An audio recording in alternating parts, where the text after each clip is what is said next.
Hello అండి, నమస్తే. లయ వంటింటి ముచ్చట్లు ఛానల్కి స్వాగతం. ధనత్రయోదశి రోజు లక్ష్మీదేవిని ఎలా ఆహ్వానించాలి, లక్ష్మీదేవి పూజ ఎలా చేయాలి అనేది వీడియో చేసి పెట్టానండి.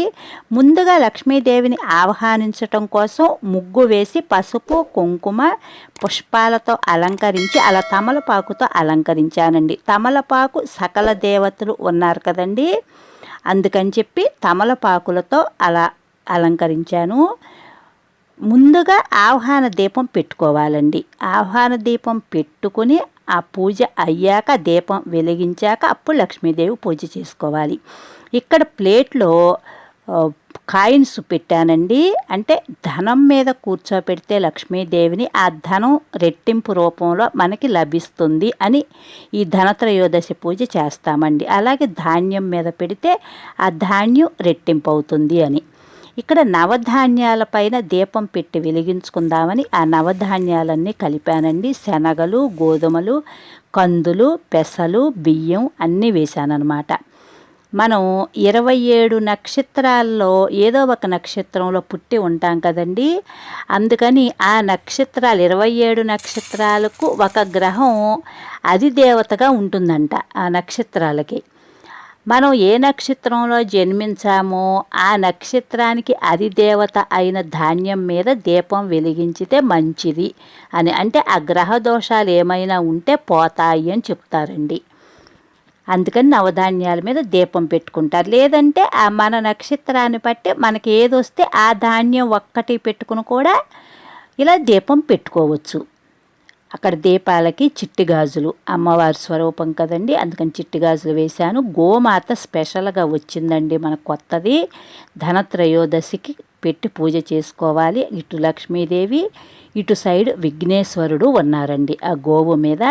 గో పూజ కంపల్సరీ చేయాలండి ధనత్రయోదశి రోజు. ఎందుకు చేయాలి అనేది ఇప్పుడు వీడియోలో చెప్తాను. ముందుగా ఆహ్వాన దీపం పెట్టుకుని ఆహ్వాన దీపం వెలిగించాక పూజ చేయాలి. ఇక్కడ లక్ష్మీదేవి కండి గజాలు పెట్టాను, అటు ఇటు ఏనుగులు, ఆ ఫ్లవర్స్ అలా అలంకరించానండి. మనం అమ్మవారికి ఎంత బాగా అలంకరించితే అంత సంతోషించి అమ్మవారు మనకి అనుగ్రహం కలిగిస్తుంది, అనుగ్రహం కలుగుతుంది అని, అంటే మన వైపు అమ్మవారు చూస్తారు అని. సుగంధ భరితమైన వాటి పెట్టి బాగా మనం చేసుకోవాలండి పూజ. ఇలా పెట్టానన్నమాట. తమలపాకులో దేవతలు ఉంటారు అని తమలపాకు పెట్టి అలంకరించానండి. ఈ ఫోటో మా టెంపుల్లో ఇచ్చారండి. అమ్మవారు ఉన్న ఫోటో, శ్రీచక్రం ఉంది కదా అని ఇప్పుడు పూజలో పెట్టాను.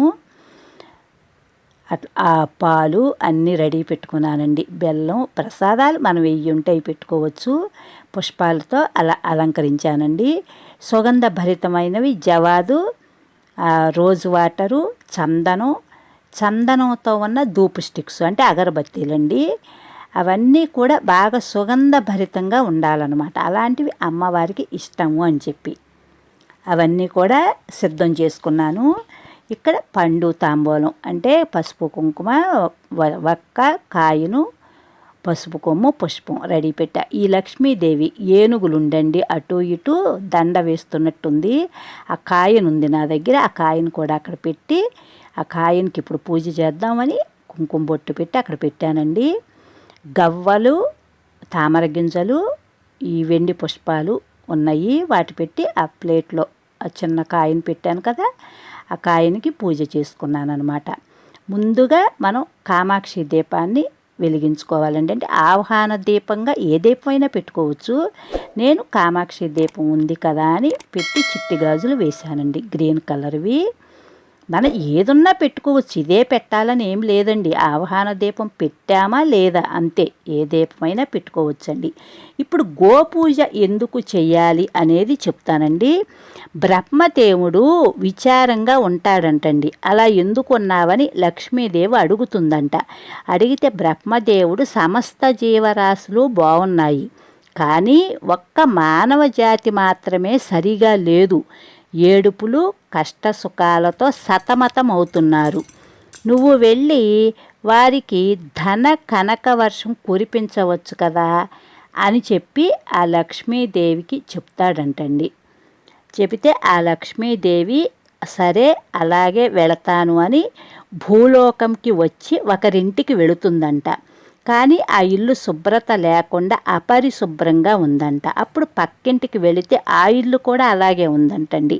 తలలు దువ్వుకుంటూ ఉంటారంట సాయంత్రం పూట. అది కూడా అలాగే ఉందని అక్కడ ఆవులు ఉంటేనంటండి ఒక షెడ్డులో అక్కడ ఒక పిల్లవాడు నీట్గా ఉంచుతాడంట. అదంతా ఊడిసి తుడిసి శుభ్రంగా ఉంచుతాడంటండి. అప్పుడు లక్ష్మీదేవి ఆ గోవులు ఉన్న ప్లేసు చూసి చాలా బాగుంది ఈ ఏరియా అని దానిలోకి వెళ్ళపోతుందంట. అప్పుడు ఆ గోవులు ఆపి ఎవరు నువ్వు, ఎందుకు ఇటు వస్తున్నావని అడుగుతాయంటండి. అడిగితే నేను మహాలక్ష్మిని, ధనాన్ని కురిపించడానికి వచ్చాను భూలోకానికి అని చెప్తుందంట. అప్పుడు ఆవులు నవ్వుకుంటాయంటండి. ధనమా, ధనాన్ని మేమేం చేసుకుంటాము అని చెప్పి. అప్పుడు ఆ మహాలక్ష్మి చెప్తుందంట ఏమనంటే, మీ ద్వారా జనాలకందరికీ ధనాన్ని కలిగించటం కోసం ఇక్కడికి వచ్చాను అని చెప్పి. అప్పుడు ఆవులు ఒప్పుకుని లోనకి రాణిస్తాయంటండి. అందుకనే ముందు గోపూజ చేస్తున్నారనమాట. గోపూజ అంటే మిమ్మల్ని పూజించితే నన్ను పూజించినట్టే అని చెప్పి ఆ లక్ష్మీదేవి చెప్తుందనమాట. ఈ విషయమంతా ఈ పిల్లవాడు చూసి, అమ్మో మహాలక్ష్మి అంట వచ్చింది మా గోశాలకు, మా గోవుల దగ్గరికి అని చెప్పి వెళ్ళి ఊరంతా చెప్పినట్టండి. ఈ కథ సారాంశం అనమాట. ఆ ఊళ్ళోకి వెళ్ళి చెబితే అప్పుడు ఆ ఊరి ప్రజలు అప్పటి వరకు అపరిశుభ్రంగా ఉన్నారు కదా, అయ్యో వస్తే మనం ఇలా చేసామా, పరిశుభ్రంగా నీట్గా లేకుండా అపరిశుభ్రంగా ఉన్నామా, శుభ్రంగా ఉండాలని సుగంధ ద్రవ్యాలు వెదజల్లి అంటే మంచి సువాసన భరితంగా ఉండేలాగా చేసి ఊరు మొత్తాన్ని తోరణాలు కట్టండి, మేళ తాళాలు పెట్టి అప్పుడు ఆ మహాలక్ష్మిని ఆహ్వానించారని ఆ కథా సారాంశం అండి. అప్పుడు నీట్గా ఉంచారని ఆ లక్ష్మీదేవి సంతోషించిందని ఆ కథా సారాంశం. అందుకని చెప్పి ఆ గోవుకి పూజ చేయటానికి కారణం అదండి.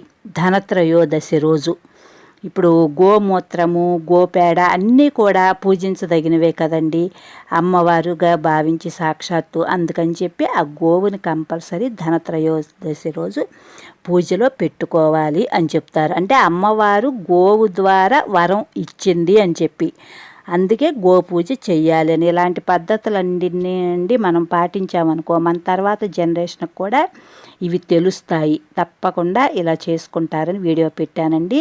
నా ఛానల్ ఫస్ట్ టైం చూసేవారు ఎవరైనా సబ్స్క్రైబ్ చేసుకోండి, సపోర్ట్ చేయండి, లైక్ చేయండి. తప్పకుండా అందరికీ షేర్ చేయండి. ఇలాంటి మంచి విషయాలు తప్పకుండా షేర్ చేసి లైక్ చేయండి. Thank you.